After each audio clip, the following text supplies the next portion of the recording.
सकाळी उठले की आपली डेली रुटीन चालूच असते आणि मी थोडं ना माझ्या किचनचा मेकओव्हर करत आहे. ते तुम्हाला मी कंप्लीट झाल्यावर दाखवणारच आहे. चला माझी डेली रुटीन शेअर करते.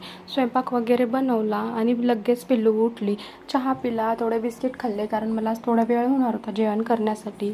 आणि दुपारच्या टाईमला मी पिल्लूला असं पाण्यात बसवलं होतं. ती चिडचिड करत होती गरमीमुळे. आणि इव्हिनिंगच्या टाईमला मला नाश्ता बनवावा. नाश्त्यामध्ये काय बनवावं?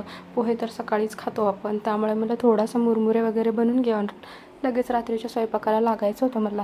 रात्रीच्या स्वयंपाकात मी पहिल्यांदा बनवणार होते आंबाड्याची भाजी. लगेच आंबाड्याची भाजी कुकरला टाकली आणि बाकी त्याचबरोबर कणिक वगैरे मळून घेतली आणि थोडी क्लिनिंग चालूच होती माझ्या किचनची. मला एकदाच करणं पॉसिबल नाही आहे कारण पिल्लूला सांभाळत सगळ्या गोष्टी मला हँडल करायच्या. त्यामुळे कसा वाटला ब्लॉग नक्की कमेंट करून सांगा. भेटू नेक्स्ट ब्लॉगमध्ये. माझ्या चॅनलला तुम्ही जर सबस्क्राईब केलं नसेल तर नक्की सबस्क्राईब करा आणि माझ्या इंस्टाग्रामला फॉलो पण करा. Bye, take care.